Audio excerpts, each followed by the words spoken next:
Estamos de volta com o Boletim Conexões desta segunda-feira e agora vamos falar sobre a PEC 55, a antiga PEC 241 que está tramitando no Senado Federal. Vamos conversar com o professor Vicente Ferreira, da Faculdade de Administração, Ciências Contábeis e Ciências Econômicas da UFG.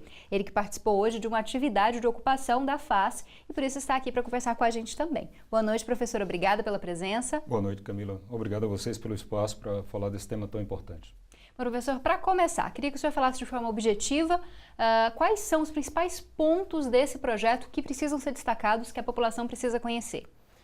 Bom, a PEC 55, que já passou na Câmara dos Deputados, é uma proposta de emenda constitucional que impacta diretamente em todos os investimentos e gastos do governo federal. Portanto, impacta na área de educação profundamente e impacta na saúde, em várias áreas que o governo federal tem atuação.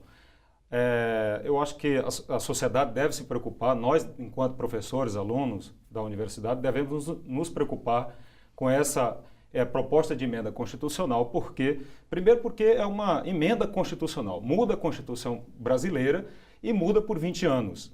Isso impacta profundamente os potenciais alunos que nós temos durante este período todo. Por que isso? Porque a PEC simplesmente congela os investimentos, os gastos de saúde e educação, principalmente, e se saúde e educação quiserem mais recursos, teriam que negociar com outras áreas, como a assistência social, que também são muito carentes.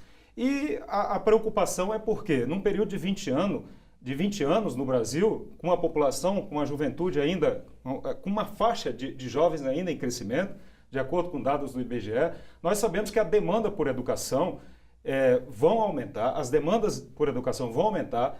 Isso, na verdade, está previsto já no Plano Nacional de Educação para 10 anos, que há uma previsão de aumento de 17% da população que hoje pertence na faixa de 18 a 24 anos, que estão na universidade. O Plano Nacional de Educação prevê duplicar esse número para 33, 34% dessa população jovem na educação superior. E nós sabemos que com essa medida nós não teremos chance de implementar uma das principais medidas do Plano Nacional de Educação. O professor vai impactar então na educação básica, no ensino médio, também nas universidades, porque os jovens vão crescer daqui para frente, mas os recursos vão continuar os mesmos durante os próximos 20 anos. Exatamente, essa é a principal preocupação e a sociedade precisa saber, precisa discutir, precisa conscientizar os senadores, que agora têm a oportunidade de rever aquilo que a Câmara dos Deputados aprovou, para, no mínimo, flexibilizar essa medida para a gente não ter esse congelamento dos investimentos em educação, porque investimento em educação, como você sabe, Camila, é investimento em mão de obra qualificada. Nós não temos nenhuma condição de recuperar crescimento econômico sem investimento em educação. E como é que nós vamos fazer? Isso certamente vai ter impacto nos governos estaduais, nos governos municipais, porque é uma emenda constitucional. Certamente isso vai ter repercussão nos demais níveis de governo. E eu acho que nós não devemos nos furtar, discutir com a sociedade, explicar direito quais são os impactos dessa medida para a sociedade de uma forma geral, para os futuros universitários, né? E aí eu acho que é muito preocupante o impacto que essa proposta de emenda constitucional vai ter sobre a sociedade brasileira. E a gente tem se mobilizado aqui, não só aqui na FAS, mas em toda a universidade. A gente vem discutindo em vários fóruns e agora a gente vai para fora da universidade fazer essa conscientização para a sociedade saber por que os alunos estão ocupando prédios da universidade, porque a sociedade geralmente é contra ocupações, acham que os alunos estão querendo impedir que a universidade funcione. Não tem nada disso. Os alunos estão com uma iniciativa louvável de buscar o debate sobre o impacto ou os malefícios dessa medida sobre a educação, a saúde e várias áreas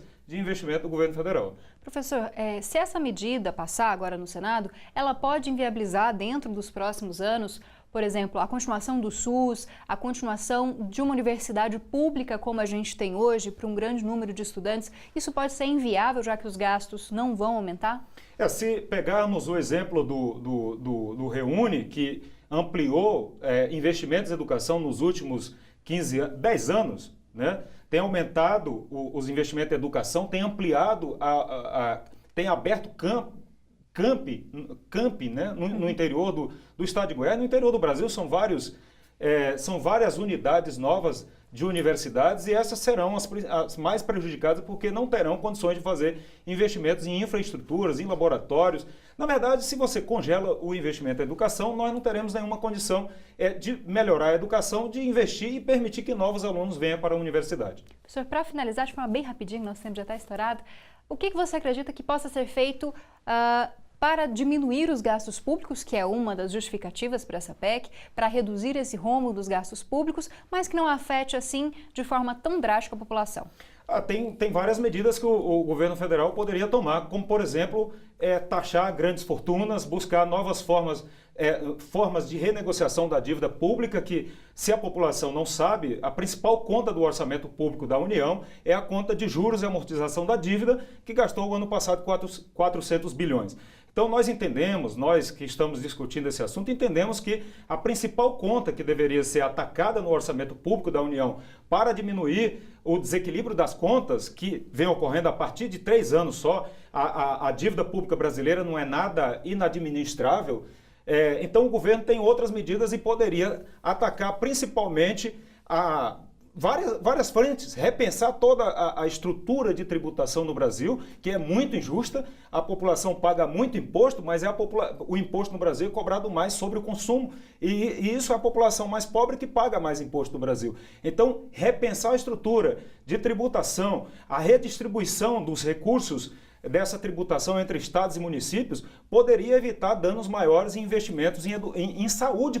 Você falou do SUS, pode viabilizar o SUS, porque a demanda é crescente. Em tempos de crise, como nós estamos vivendo nesse momento, a tendência é que aumente demanda pelo SUS. Muita gente está deixando de pagar plano de saúde particular e indo para o SUS.